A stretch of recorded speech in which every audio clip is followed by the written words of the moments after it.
እስከ ቢታንያም አወጣቸው፣ እጆቹንም አንስቶ ባረካቸው። ቁጥር 51 ሲባረካቸውም ከነርሱ ተለየ፣ ወደ ሰማይም አረገ። እነርሱም ሰገዱለት፣ በብዙ ደስታም ወደ ኢየሩሳሌም ተመለሱ። ዘወትር እግዚአብሔርን እያመሰገኑና እየባረኩ በመቅደስ ኖሩ ይላል ሐዋርያት ሥራ ምዕራፍ 1 ቁጥር 9። ይህንንም ከተናገረ በኋላ እነርሱ ያዩት ከፍ ከፍ አለ፣ ደመናም ከዓይናቸው ሰውራ ተቀበለችው። አጭር ጸሎት እንጸልይ። ጌታ እግዚአብሔር አምላካችን ሆይ እናመሰግንሃለን፣ እናከብርሃለን። በመካከላችን በጸሎትም በአምልኮም በተደረገው ሥርዓት ሁሉ እጅ ስለነበረች መንፈስ በመካከላችን ስለነበረ አብረህንም ስላለህ ከዚህ በኋላም ደግሞ ስለምትኖር በናዝሬቱ በኢየሱስ ክርስቶስ ስም ክብር ሁሉ ለዘላለም ላንተ ይሁን። ጌታ እግዚአብሔር ሆይ ልንሰግድልህ ልናመልክህ የከበረውን ድምፅህን ልንሰማ ደግሞ በፊት መጥተናል። አንተ ሁል ጊዜ ጌታ እግዚአብሔር ሆይ ወደ አንተ የመጡትን ከቶ ወደ ውጭ አታወጣም፣ ባዶ እጃቸውንም አትለቅም። ታዝናለህ፣ ትራራለህ። እግዚአብሔር የዘላለም አምላክ ሆይ ዛሬ ደግሞ መንፈሳዊ ምግብ ልሰጠን ማዕድ ልሰጠን ጌታ ሆይ ስለሰበሰብከን በናዝሬቱ በኢየሱስ ስም እንደ ሳምንቱ እንደዛም ከዛም በፊት እንዳለው ሳምንት ሳይሆን አንተ ሁል ጊዜ ማለዳ ማለዳ አዲስ ነህና በአዲስነትህ እንድትገለጥ እንድትመጣ እንድታገኘን እንጸልያለን። ክብር ሁሉ ለዘላለም ላንተ ይሁን። ቃልህን ተናገረን፣ በቃልህም አስታጥቀን። እግዚአብሔር የዘላለም አምላክ ሆይ ክብርህን አሳየን። እነኛ የቆሰሉት እጆች በዚህ ጉባኤ ላይ ይዘርጉ። ሁሉን ሰው እንዲያገኙ እንዲዳሰሱ እጸልያለሁ። እንድታገኘን እጸልያለሁ፣ እንድትዳሰሰን እጸልያለሁ። ክብር ሁሉ ለዘላለም ላንተ ይሁን። እኔም ባሪያህ በፊት አለሁ። የሰጠኝን በፍጹም ትህትና አክብሮት አንድም ሳላስቀር ማስተላለፍ የምችልበትን ጸጋ አቅም እንዲሰጠኝ ጸልያለሁ። ለከበረው ጉባኤህም ደግሞ እግዚአብሔር የዘላለም አምላክ ሆይ እነሆ ልባቸው እንድትከፍት ካንተ እንዲማሩ እግዚአብሔር የዘላለም አምላክ ሆይ ጸልያለሁ። የጠላት አሰራር በሙሉ የተመታ ይሆን፣ እቅዱ ሁሉ የፈረሰ ይሆን። በሁሉ ላንተ ክብር ይሁን በጌታ በኢየሱስ ክርስቶስ ስም አሜን፣ አሜን። እንቀመጣለን። እግዚአብሔር አምላክ ይባርካችሁ። ከትንሣኤው እስከ እርገቱ ድረስ የ40 ቀን የኢየሱስ ክርስቶስ በምድር ላይ ቆይታ የሰራቸውን ታላላቅ ጉዳዮችን እያየን ነው።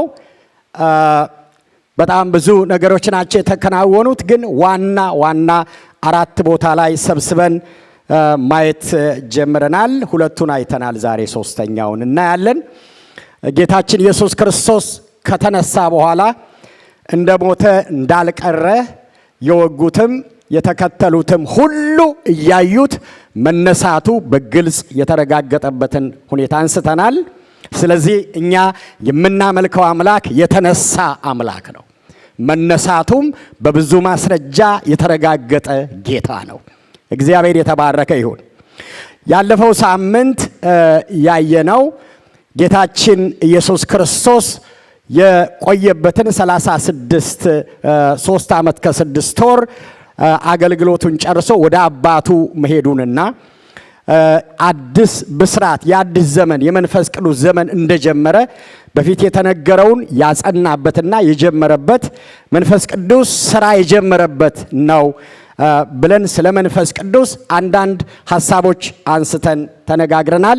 እፋለባቸው መንፈስ ቅዱስንም ተቀበሉ የሚለውን አንስተናል። ስለ መንፈስ ቅዱስ በብሉይ ኪዳን ምን እየሰራ እንደነበረ ባጭሩ መንፈስ ቅዱስ መንፈስ ብቻ ስሜትን ብቻ የሚያነቃቃ ሳይሆን ፐርሰን ነው። ያዝናል፣ ይሰማዋል፣ ይሰማል፣ ይመራል፣ ይናገራል፣ ፈጣሪ ነው። ከሥላሴዎቹ አንዱ አካል መንፈስ ቅዱስ ነው። ስለዚህ ስለሱ ማሰብ ይኖርብናል። ስለሱ ደግሞ እሱን ማመስገንም ይኖርብናል። ምክንያቱም የእግዚአብሔር መንፈስ እግዚአብሔር አሁን በመንፈሱ አማካኝነት ነው በመካከላችን ያለው። ስለዚህ በብሉይ ኪዳን ውስጥ በነቢያት ሰርቷል። በተመረጡ መሪዎች ላይ ለዓላማ ሰርቷል። በጌታ በኢየሱስ ክርስቶስ አገልግሎት አብሮ እንደሚሰራ ትንቢት ተነግሯል።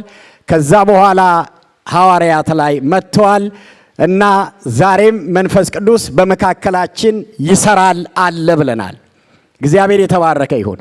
አሜን። ስለዚህ እግዚአብሔር አምላክ መንፈስ ነው፣ የሚመለከውም ደግሞ በእውነትና በመንፈስ ነው። የምናገለግለው፣ የምንሰብከው፣ የምንዘምረው፣ የምንጸልየው፣ የምናመልከው ሁሉ በመንፈስ ነውና የዘመኑ ኢየሱስ ካረገበት ጊዜ ጀምሮ አሁን እኛ እስካለንበት ደግሞም ኢየሱስ ተመልሶ መጥቶ ሁሉን እስከሚጠቀልልበት እኛም ይሄ ምድር እስከሚያልፍበት ድረስ ሁሉ ዘመኑ የመንፈስ ቅዱስ ዘመን ነው። እሱ የሚሰራበት ዘመን ነው። እግዚአብሔር የተባረከ ይሁን። አሜን።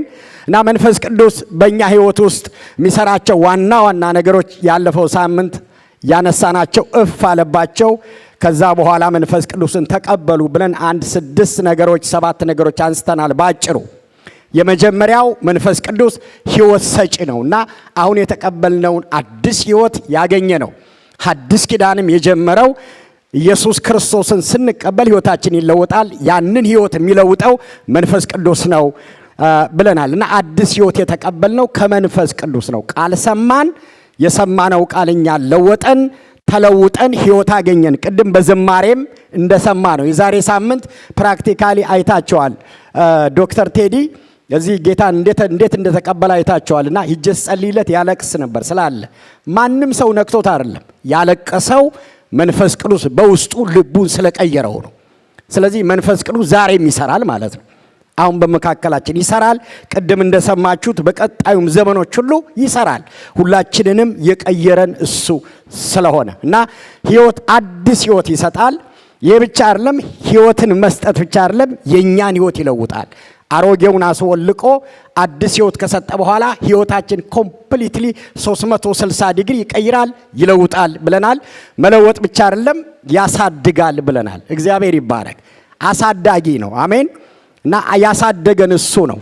በቅዱሳኖች ህብረት፣ በእግዚአብሔር ቃል ዕውቀት፣ በጸሎት ህይወት፣ በጌታ ስጋና ደም እራት እንዲሁም ደግሞ በእግዚአብሔር መንፈስ እኛን ህይወት ያሳደገን መንፈስ ቅዱስ ነው። ስለዚህ መንፈስ ቅዱስ አሳዳጊ ነው። አሜን። ያሳደገን እሱ ነው።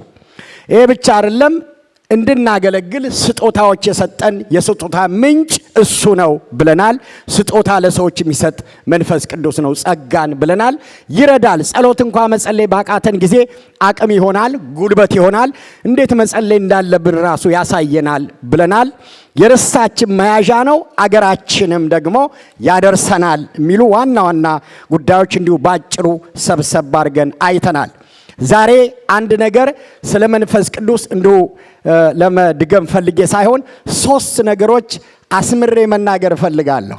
ሁልጊዜ መማር አለብን፣ ሁልጊዜ ማወቅ አለብን፣ በጣም ወሳኝ ስለሆነ እና ሁላችሁ ይሄንን ሁልጊዜ እንድታስቡ በአክብሮት በትህትና ጠይቃቸዋለሁ። አንደኛው መንፈስ ቅዱስ ሁሉ ሰው ህይወት ውስጥ ወይም ሁሉ ሰው ውስጥ አለ። አስመራ መንፈስ ቅዱስ የሌለበት ሰው ጌታ ኢየሱስ ክርስቶስን ያልተቀበለ ሰው ብቻ ነው። ስለዚህ መንፈስ ቅዱስን በትክክል ኢየሱስ ክርስቶስ ከሰማያት ወርዶ ከድንግል ማርያም ተወልዶ ለኔ በደልና ኃጢአት ሲል በቀራኔው መስቀል ስጋውን ቆርሶ ደሙን አፍስሶ ስለኔ ሞቷል ብሎ የሚያምን ሰው በትክክል በእውነት የሚያምን ሰው መንፈስ ቅዱስ በውስጡ አለ እና ይሄን ምክንያቱም እግዚአብሔር እኛ የእግዚአብሔር ቤተ መቅደሶች ነን።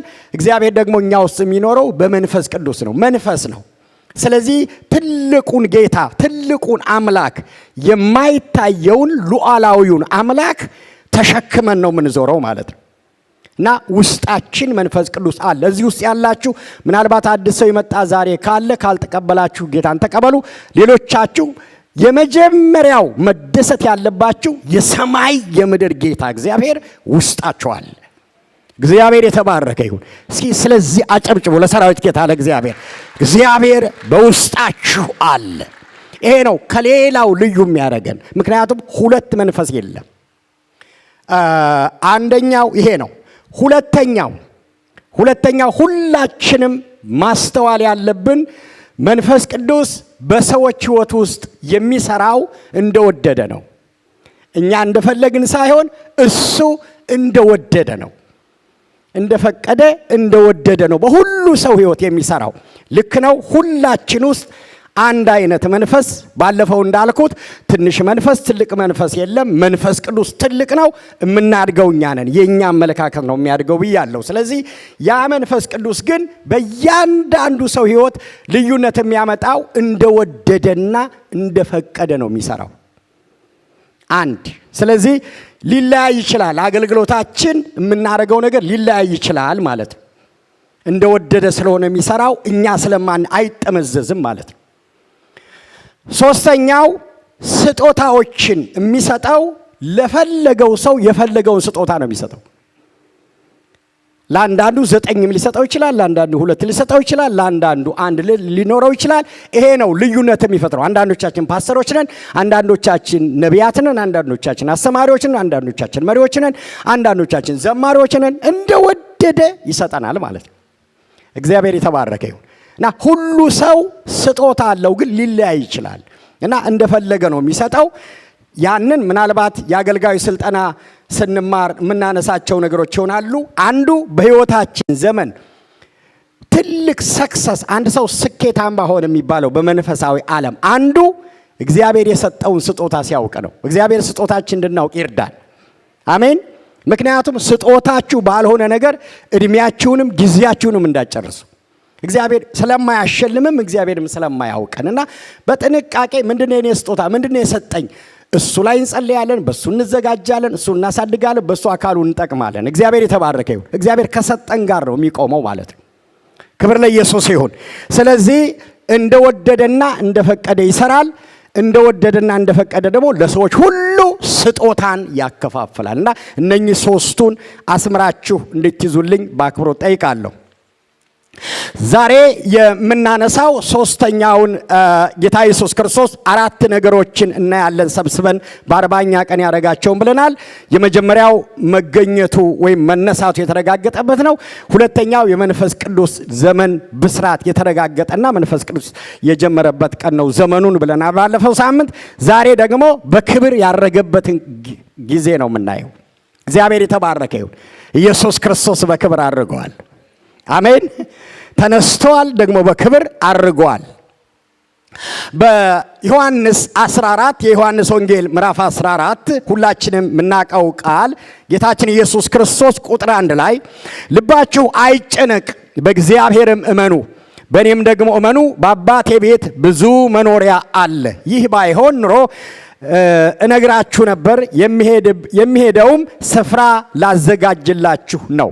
ሂጄም ስፍራ ካዘጋጀሁላችሁ በኋላ እኔ ባለሁበት እናንተ ደግሞ ከኔ ጋር እንድትሆኑ ልወስዳችሁ ዳግመኛ እመጣለሁ።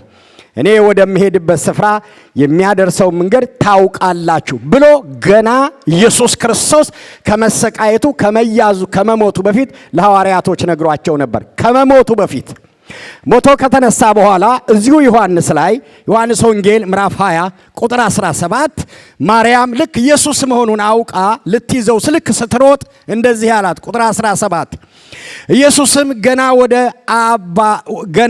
ወደ አብ ስላላረግሁ እንዳትነኪኝ አትንኪኝ፣ ይልቁንስ ወደ ወንድሞቼ ሂደሽ ወደ አባቴና ወደ አባታችሁ ወደ አምላኬና ወደ አምላካችሁ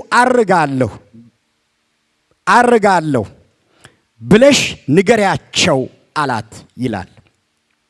ጌታችን ኢየሱስ ክርስቶስ ከሰማያት ክብሩን ትቶ እንደመጣ፣ በግርግም እንደተወለደ፣ በብዙ ስቃይ እንዳለፈ፣ እንደሞተ፣ እንደተነሳ፣ ከዛ በኋላ ደግሞ ልክ ከመሞቱ በፊት እነሳለሁ እንደገናም ደግሞ አርጋለሁ ብሎ የተነሳ ጌታ ኢየሱስ ክርስቶስ ስለማረጉ እሱ በደንብ ከመሞቱም በፊት ተናግሯል።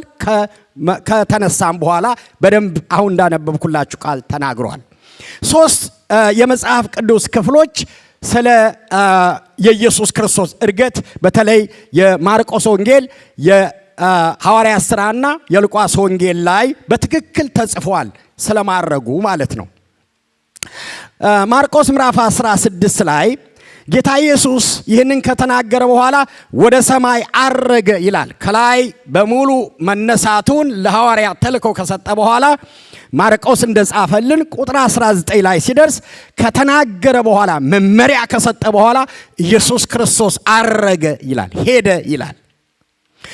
የሉቃስ ወንጌል ምዕራፍ 24 ቅድም ያነበብኩላችሁ ጥቅስ ከዚህ በኋላ እስከ ቢታንያ ይዟቸው ወጣ፣ እጆቹንም አንስቶ ባረካቸው፣ እየባረካቸው ሳለ ከእነርሱ ተለይቶ ወደ ሰማይ ወጣ ይላል። ወደ ሰማይ ወጥቷል የኛ ጌታ። ክብር ለኢየሱስ ይሁን። የሐዋርያት ሥራ ምዕራፍ 1 ቁጥር 9 እሴም ቅድም ያነበብኩላችሁ ይህንን ካለ በኋላ እያዩት ይላል። ደቀ መዝሙር እያዩት፣ አካባቢ የነበሩት ሁሉ እያዩት ኢየሱስ ክርስቶስ ከፍ አለ ይላል።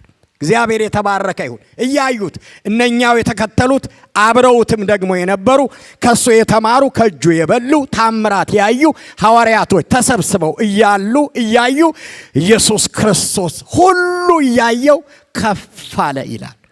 እግዚአብሔር የተባረከ ይሁን።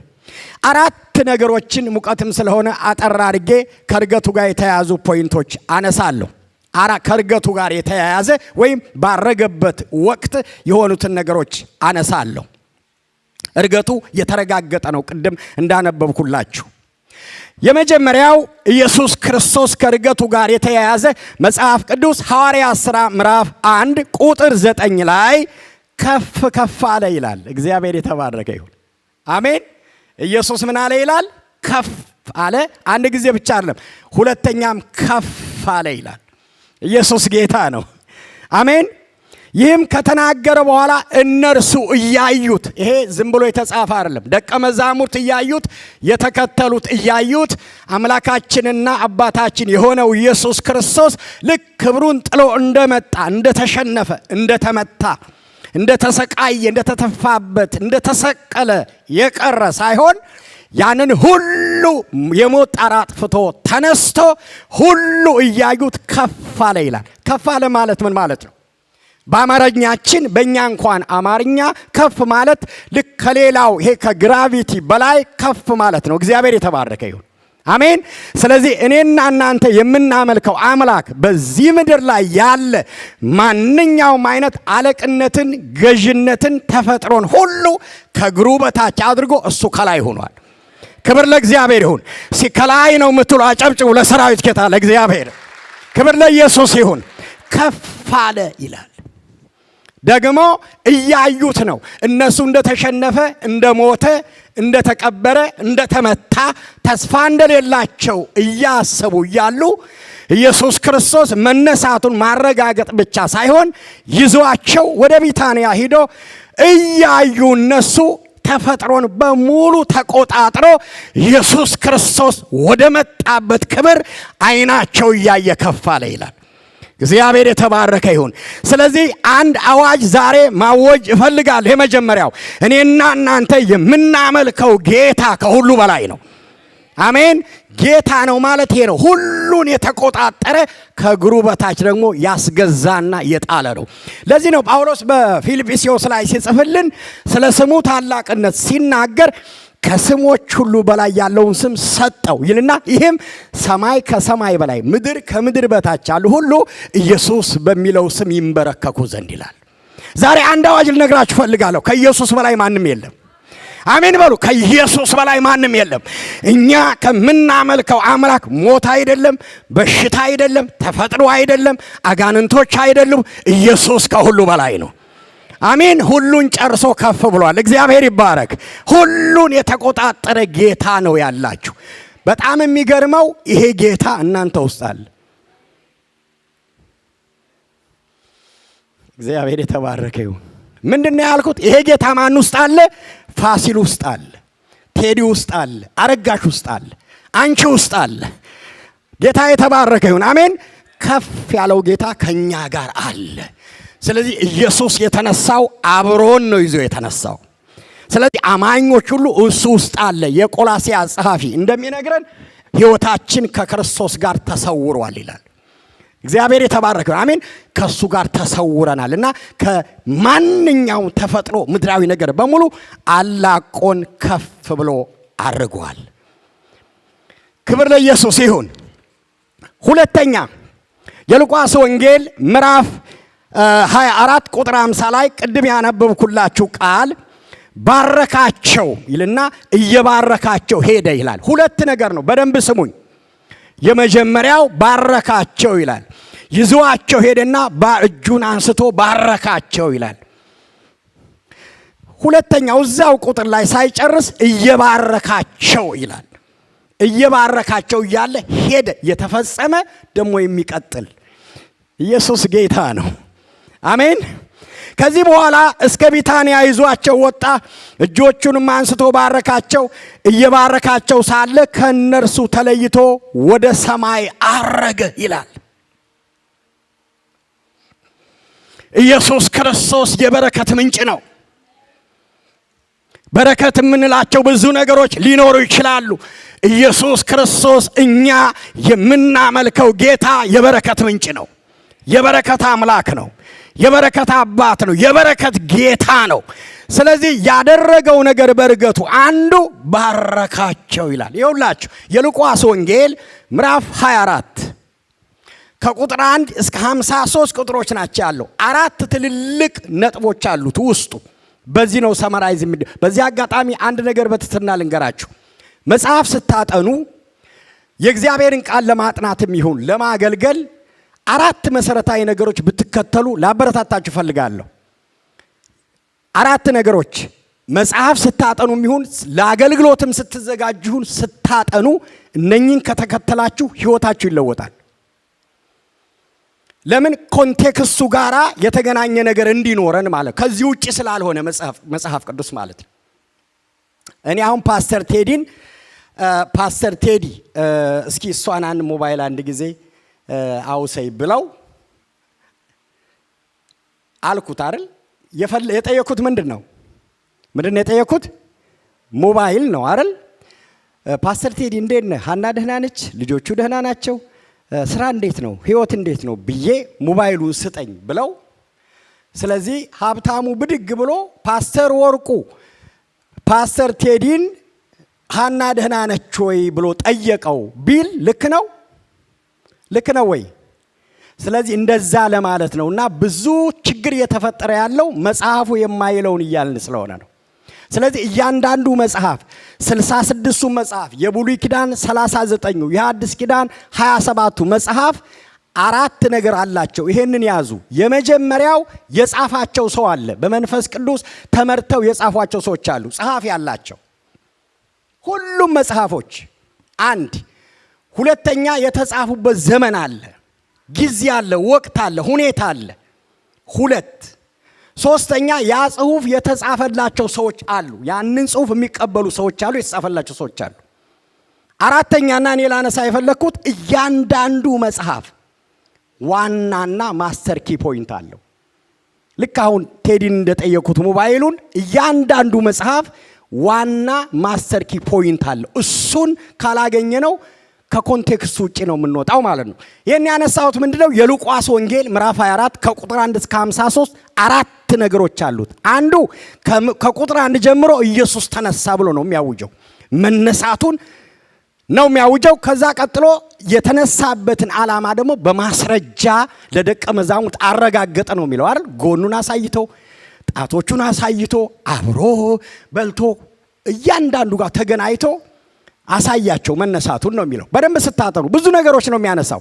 3ኛው ይዞት የመጣውን ተልኮ የሞተበትን ሰጣቸው አይደል? ተልኮ ነው የሰጣቸው። 4ኛው ልክ አሁን እኔ ያነበብኩላችሁን ቃል ባረኳቸው ሄደ ነው የሚለው።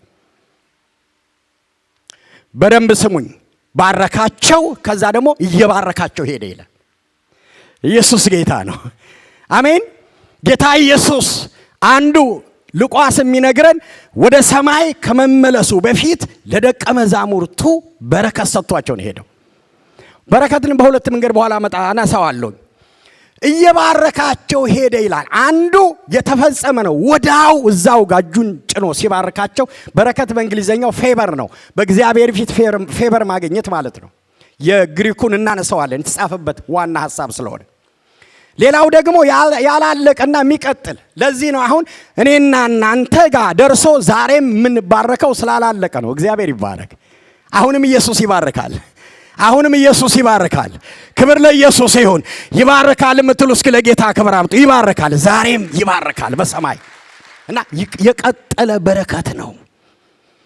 ይሄ በረከት ከኔ የጀመረው ስትሉ እግዚአብሔር ይሄንን በረከት የጀመረው ዘፍጥረት ምዕራፍ 1 ቁጥር 28 ላይ ነው። ለመጀመሪያ ጊዜ በመጽሐፍ ቅዱስ ቃሉን የምታገኙት ዘፍጥረት ምዕራፍ 1 ቁጥር 28 ላይ ነው። ጌታችን ኢየሱስ ክርስቶስ ያንን የመለሰላቸው ለሐዋርያት እንደዚህ ይላል። ቃሉን ላንብበው። እግዚአብሔርም ብዙ ተባዙ፣ ምድርን ሙሉአት፣ ግዙአትም፣ የባህር ዓሣች፣ የሰማይ ወፎች፣ እንዲሁም ምድር ላይ የሚንቀሳቀሱት ሕያዋን ፍጥረታት ሁሉ ግዙአቸው ብሎ ባረካቸው ይላል። ብሎ ምን አላቸው? ባረካቸው። ይሄ ቃል ብሉይ ኪዳን መጽሐፎች ላይ ብቻ ከበረከት ጋር የተያያዙ 400 ጊዜ ተጽፏል። ከ400 ጊዜ በላይ የእግዚአብሔር በረከት ለእስራኤላውያን ለሕዝቦቹ የተጻፈው 400 ጊዜ ተጠቅሷል። ሕዝቅኤል ምዕራፍ 34 ቁጥር 26 አካባቢ ይሄንን በረከት በደንብ ሕዝቅኤል በመንፈስ አይቶ ሲናገር እንዴት ነበር ይባረካቸው የነበረው? ጫካ ውስጥ በሰላም ትተኛላችሁ አውሬ እያለ ይላል። ጫካ ውስጥ ለምን? እግዚአብሔር ከባረካቸው ሰው ዝናቡን ልክላችሁና መሬቷ ረስርሳ ፍሬዋን ትሰጣለች፣ ዛፎች ፍሬ ይሰጣሉ፣ ሳሮች ይበቅላሉ፣ አራዊት ሁሉ ያን ይበላሉ፣ እናንተ ደግሞ ያለ ስጋት ትኖራላችሁ ይላል። የበረከት ዝናብ ከሰማይ ይሰጣቸዋለሁ ይላል። ክብር ለእግዚአብሔር ይሁን። እና እግዚአብሔር ሁሉ ጊዜ ቃል ኪዳኔን አድሳለሁ ብሎ ነው የሚናገረው እዛ ላይ። እና በረከት ሁሉ ጊዜ እግዚአብሔር ለሰዎች ያዘጋጀው ትልቅ ስጦታ ነው። ይሄንን በረከት ሰይጣን ነጥቋቸው ስለነበረ ኢየሱስ ክርስቶስ ስራውን ጨርሶ ደምድሞ ወደ አብ ከመሄዱ በፊት ለሐዋርያት ዘፍጥረት ላይ ልክ ለሕዝብ የተዘጋጀውን ስጦታና የጠፋውን የተነጠቀውን መልሶ ሰጥቷቸው ነው ሄደው። እግዚአብሔር የተባረከ ይሁን። በረከት ምንድን ነው? 4 ነገሮች ባጭሩ እናገራለሁ። ከዚህ በፊት አንስቻቸዋለሁ፣ እነኚህን ታሳውሳላችሁ ብዬ አስባለሁ። በረከት ቅድም እንዳልኳችሁ መጽሐፍ ቅዱስ የመጀመሪያ መጽሐፍ ቅዱስ አሁን እኛ የግሪክና የዕብራይስጥ ተማሪዎች ስለሆነ ሳይሆን መጽሐፍ ቅዱስ መጀመሪያ የተጻፈበት ኦሪጂናል ትርጉም ስለሆነ ነው። እና ይሄ በረከት የሚለው በግሪክ ቋንቋ ዩሎጂያ ይባላል። ዩሎጂያ ማለት 4 ነገር ማለት ነው። ኦሪጂናሉ እግዚአብሔር ሲናገር የተናገረበት ማለት ነው። የመጀመሪያው ቅድም እንዳልኳችሁ ኢየሱስ ባርኳቸው የሄደው ይሄ ዩሎጂያ የሚባለው በረከት የእጆቻችሁን ስራ መባረክ ማለት ነው። ዘፍጥረት ዘዳግም ምዕራፍ 28 ላይ አለ ታገኛላችሁ። የእጆቻችንን ስራ። የእጅ ስራ ማለት ትምህርታችሁን፣ ስራችሁን፣ ጥረታችሁን፣ ድካማችሁን፣ አገልግሎታ በስጋ የምታረጉት ሁሉ ያንን ፍሬያማ የሚያደርግ እግዚአብሔር ነው። ስለዚህ በረከት ማለት ዩሎጂያ የሚለው ትርጉም ስራችን ይባረካል። እግዚአብሔር የተባረከ ይሁን። አሜን። የምንሰራውን ስራ፣ የምንወስደውን ደመወዝ፣ እግዚአብሔር የሰጠንን ገንዘብ፣ ሰርተን ያገኘነው ላባችንን እግዚአብሔር ይባርክልናል። የሰው ላብ እንዳታስገቡበት። ላባችንን 3 ፈሳሾች ላይ እግዚአብሔር ፍርድ ይሰጣል። 3 ፈሳሽ መጽሐፍ ቅዱስ ነው የሚለው። አንደኛው ደም ነው፣ ሁለተኛው እንባ ነው፣ ሶስተኛው ላብ ነው። ሰው እንዳያለቅስባችሁ፣ የሰው ደም እንዳይኖርባችሁ፣ የሰው ላብ እንዳይኖርባችሁ። ከዛ ውጪ እግዚአብሔር እናንተ ጥራችሁ ደክማችሁ የምትሰሩትን ሁሉ ይባርክላቸዋል። ዩሎጂያ ማለት ይሄ ነው። እስኪ ተባርከሃል በሉት። አጠገባችሁ ላሉ ተባርከሃል። ስራችሁን፣ ትምህርታችሁን፣ መግባት መውጣታችሁን እግዚአብሔር ይባርካል። ክብር ለኢየሱስ ይሁን። የመጀመሪያው በረከት ይሄ ነው። ሁለተኛው በረከት የጌታ የህልውናው አብሮነት ነው። ዩሎጂያ ብሎ የሚነግረን የዕብራይስጡ የግሪኩ ትርጉም የህልውናውና ጠረኑ የእግዚአብሔር አብሮነት ከኛ ጋር መሆን ማለት ነው። ስለዚህ እግዚአብሔር አንድን ሰው ባረከ የምንለው አብሮ ነው የሚሆነው። ሰሞኑንም አንስተነዋል፣ ስናነሳው ነበር፣ ሁሉ ጊዜ ይነሳል። ቅድምም መግቢያ ላይ እንዳልኩት እግዚአብሔር መንፈስ ነው። መንፈስ ስለሆነ መንፈሳችን ውስጥ በመንፈሱ አለ። ዘፍጥረት ምዕራፍ 26 ቁጥር 1 እና እስከ 3 ስታነቡ እግዚአብሔር መጣና ምንድነው ያለው ለይስሐቅ? በዚህ ምድር ተቀመጥ፣ እኔ ካንተ ጋር በመሆን በረከት እባርካለሁ አለው። ለአብርሃም የነገረው ነው ይሄው። አብርሃም ዘፍጥረት ምዕራፍ 15 ላይ እኔ ላንተ ትልቅ ዋጋህ ነኝ፣ ጋሻህ ነኝ ይለዋል። ዋጋህ ነኝ። እግዚአብሔር የተባረከ ይሁን። እግዚአብሔር ትልቅ በረከት ለሰዎች የሚሰጠው በረከት ራሱን ነው። ስለዚህ ሁሉናው፣ ጠረኑ፣ አብሮነቱ እሱ ሲኖር የሚመነዘር ቼክ ነው። እግዚአብሔር አብሮናል። ክብር ለእግዚአብሔር ይሁን። እና ዩሎጂያ ማለት የእግዚአብሔር ጠረን ማለት ነው፣ ውበት ማለት ነው፣ የእግዚአብሔር ሽታ ማለት ነው፣ የእግዚአብሔር አብሮነት ማለት ነው፣ የእግዚአብሔር ፕሬዘንስ ማለት ነው። ቅድም ሳራ ስታስመልክ እንዳያችሁት በቃላት የማይነገር ግን የእግዚአብሔር እስትንፋስ ቤቱን ሞልቶት ማየት ማለት ነው። በስጋ ዓይን አይታይም። እግዚአብሔር የተባረከ ይሁን። አሜን። የእግዚአብሔር አብሮነት፣ የእግዚአብሔር እርምጃ፣ የእግዚአብሔር እንቅስቃሴ፣ እግዚአብሔር ሲዳስሰን፣ እግዚአብሔር ሲያየን፣ ሲሰማን፣ ክብር ለኢየሱስ ይሁን። ክብር ለኢየሱስ ይሁን።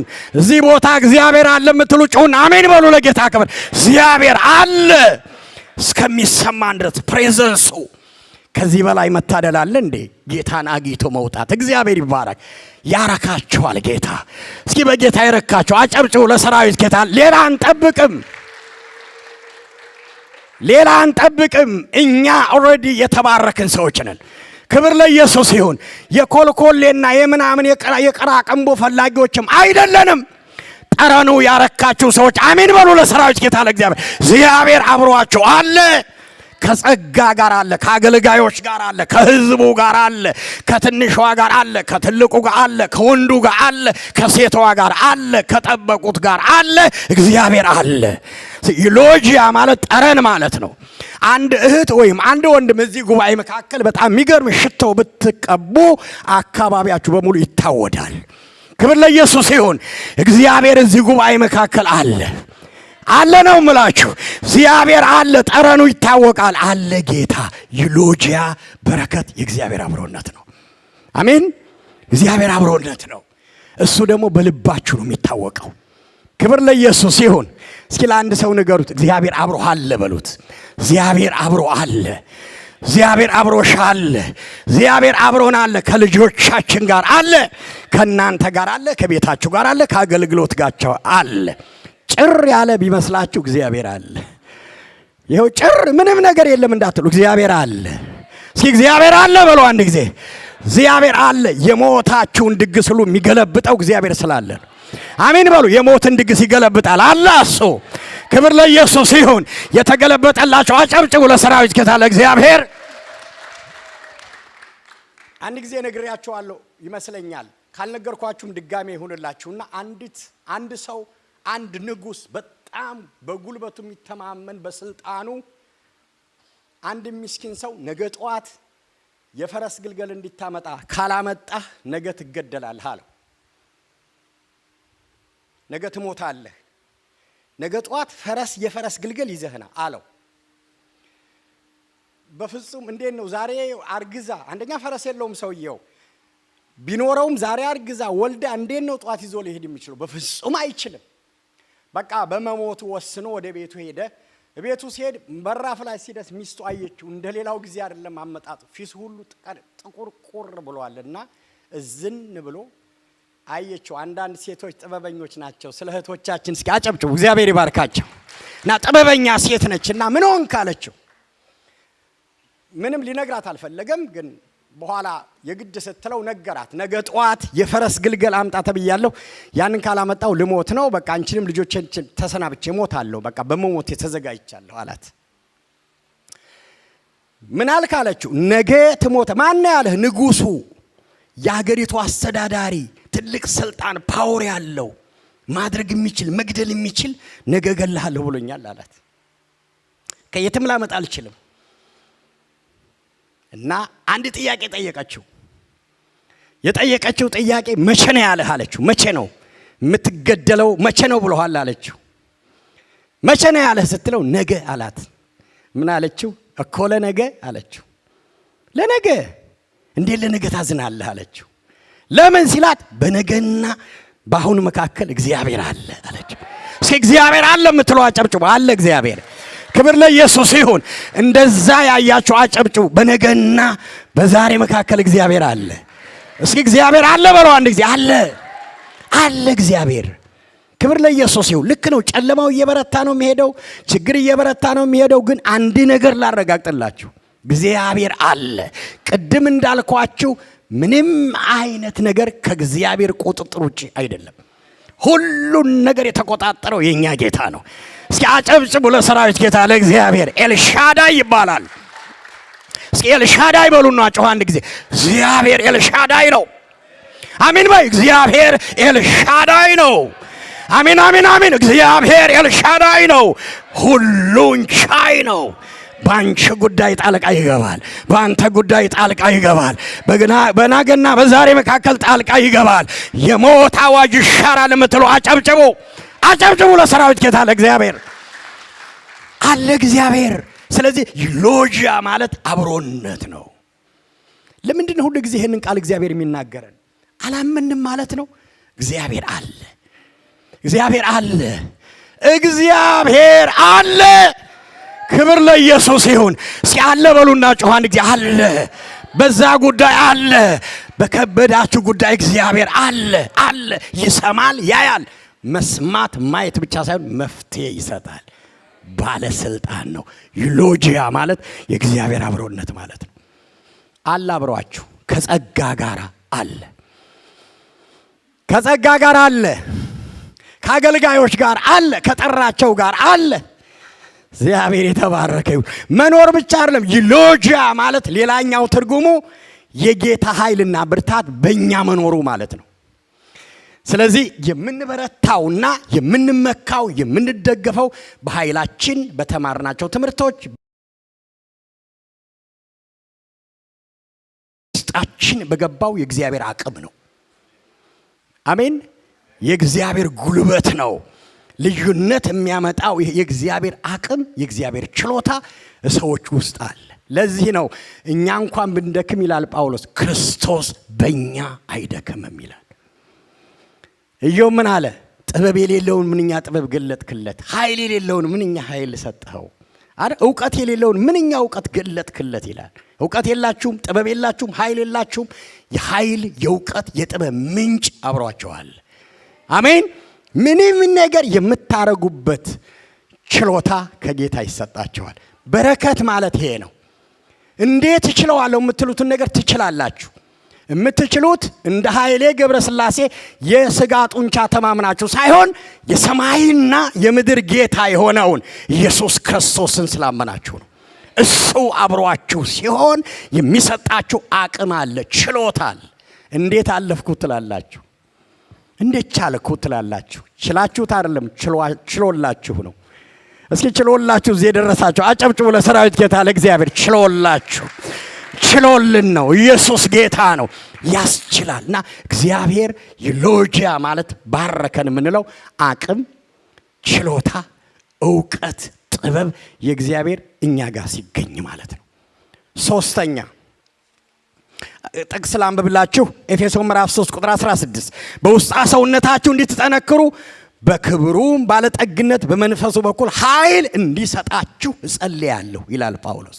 ቆላስያስም ላይ ይደግማል፣ ታላቅ ጽናትና ትዕግስት ይኖራችሁ ዘንድ እንደ ክብሩ ጉልበት መጠን በኃይል ሁሉ እየበረታችሁ ደስ እየተሰኛችሁ በቅዱሳን ርስት በብርሃን ተካፋዮች ለመሆን ያበቃን አብን እናመሰግናለን ይላል። ክብር ይጠቅሳል፣ ጉልበት ይጠቅሳል፣ ኃይል ይጠቅሳል። ይሄ ሁሉ በክርስቶስ ኢየሱስ ለአማኞች የተሰጠ ነው። በረከት ስንል ሎጂያ ማለት የእግዚአብሔር ኃይል፣ ጥበብ፣ ክብር በሰዎች ውስጥ መገኘቱ ማለት ነው።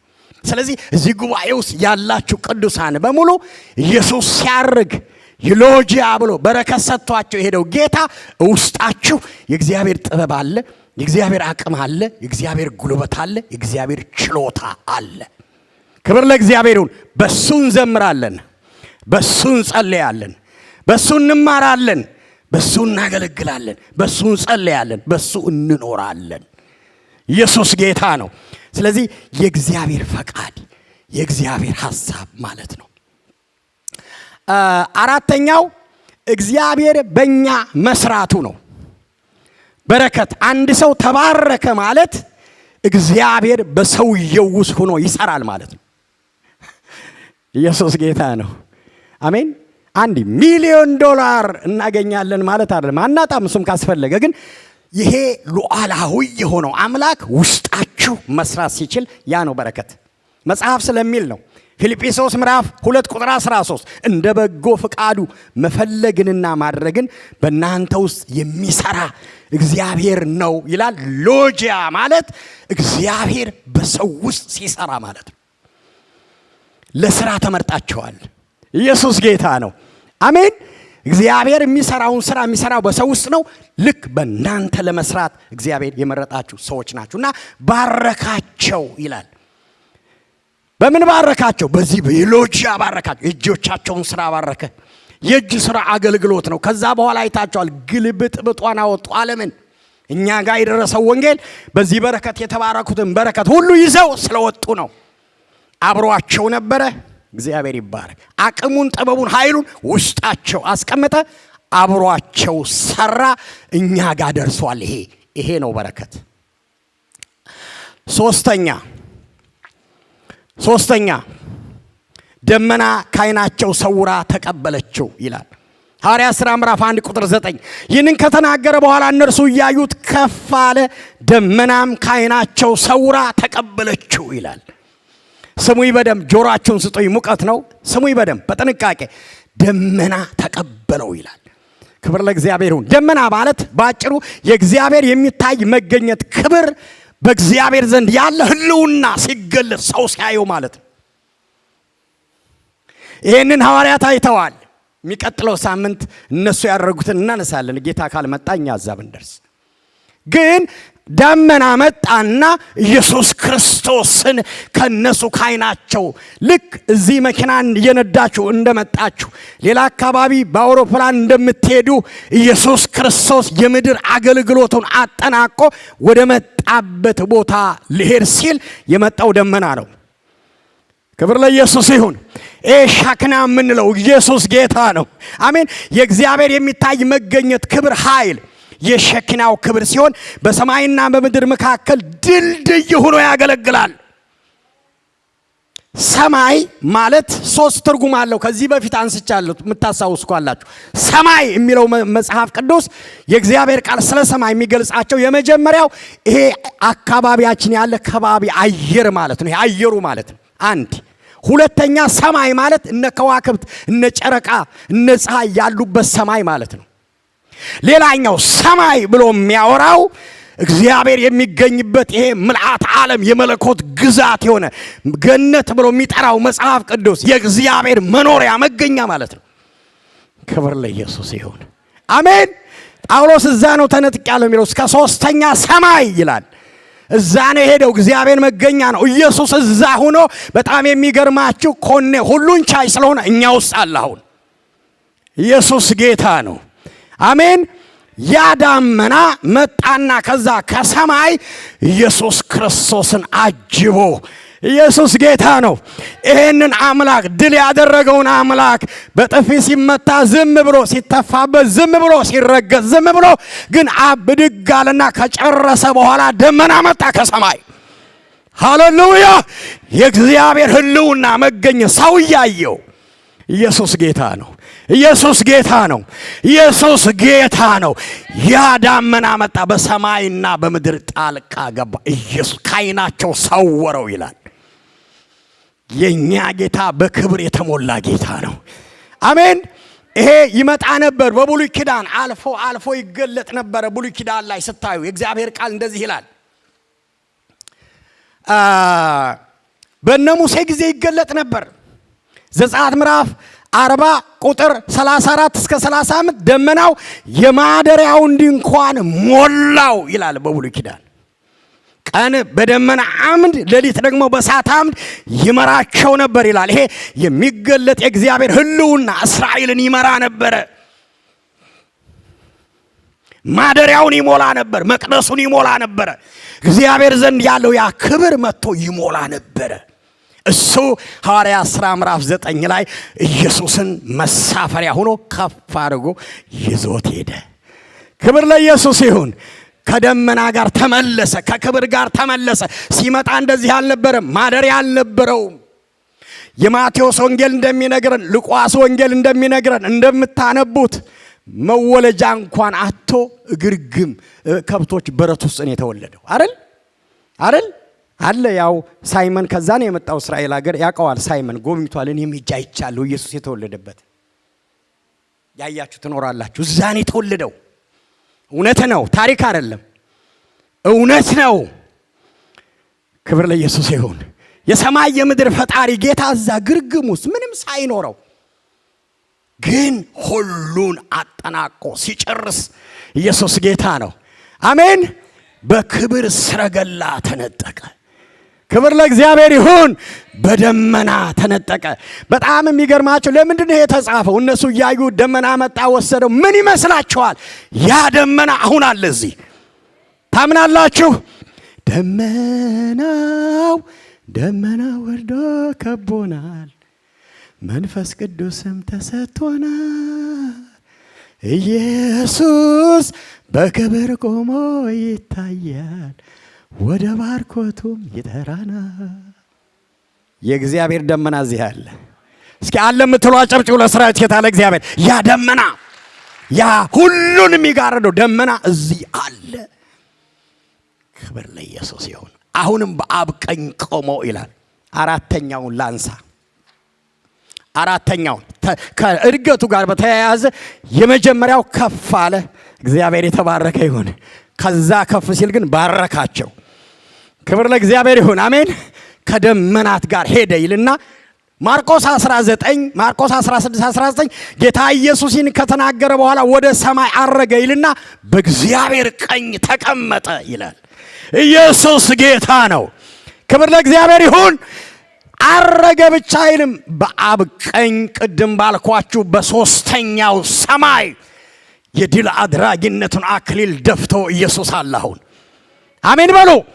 እግዚአብሔር በአርያም ኢየሱስ በአብ ቀኝ በክብር እኔንና እናንተን ለዘላለም ከሰይጣን ነፃ አውጥቶ ከኃጢአት ነፃ አውጥቶ ከዓለም ነፃ አውጥቶ እኛንም ይዞ እኛን ወክሎ በአብ ቀኝ ተቀምጧል።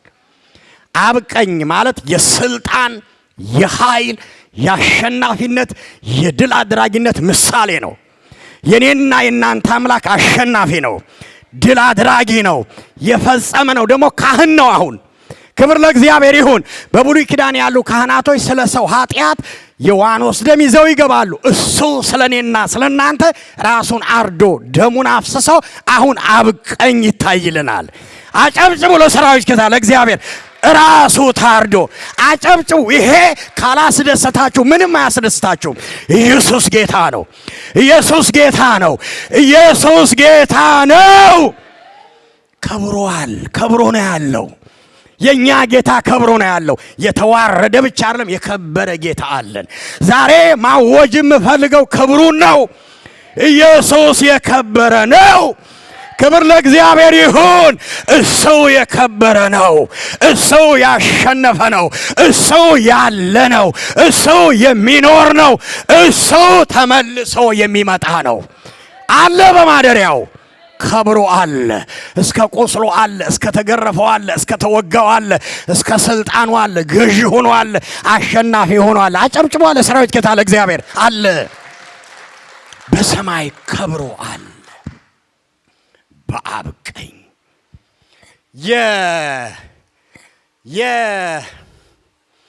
የአንደኛ ጢሞቴዎስን አንድ ጊዜ አውጡልኝ። አንደኛ ጢሞቴዎስ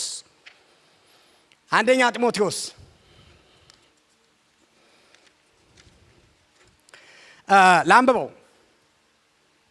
አንደኛ ጢሞቴዎስ ምዕራፍ 3 ቁጥር 16 ወደ አንተ ቶሎ ለመምጣት ተስፋ ባደርግም ይህንን ትእዛዝ እጽፍልሃለሁ። ይህም የምጽፍልህ ብዘገይ እንኳን ሰዎች በእግዚአብሔር ቤት እንዴት መኖር እንዳለባቸው እንድታውቅ ነው። ቤቱ የሕያው የእግዚአብሔር ቤተ ክርስቲያን ይኸውም የእውነት አምድና መሰረት ነው ይልና የእውነተኛ መንፈሳዊ ሕይወት ምስጢር ያለ ጥርጥር ታላቅ ነው ብሎ እርሱ በሥጋ የተገለጠ በመንፈስ የጸደቀ በመላእክት የታየ በአሕዛብ የተሰበከ በዓለም ባሉት የታመነ በክብር ደግሞ ያረገ ነው ይላል። ስሙኝ በደም የሁለተኛ አንደኛ ጢሞቴዎስ ምዕራፍ 3 ከቁጥር 1 እስከ 16 ያሉት ቁጥሮች የመጀመሪያዎቹ ስለ አገልጋዮች ይናገራል።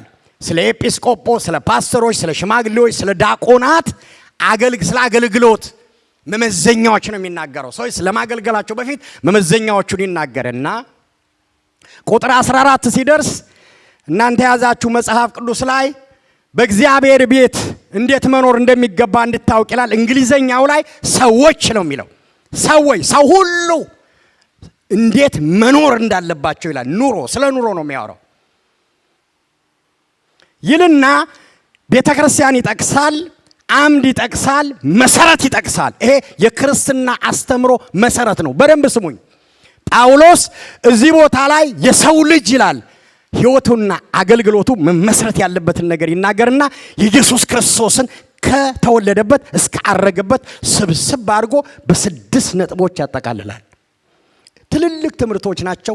ሌላ ጊዜ ጌታ እድል ሲሰጠን እንማራቸዋለን፣ እነግራቸዋለሁ ስለተጻፈ። ዋናው የአገልግሎት መሰረት፣ የእምነት መሰረት፣ የኑሮ መሰረት ይሄ ነው ብሎ ነው የሚነግረው። እንዳውም የእግዚአብሔር ምስጢር ነው ይለዋል። የእግዚአብሔር ምስጢር ማለት እግዚአብሔር ጋር የነበረ ለሰው የተገለጠ ማለት ነው። እግዚአብሔር ጋር የነበረ ግን ለሰው ተገልጦ የመጣ ማለት ነው። እና ምን ይለዋል ጳውሎስ?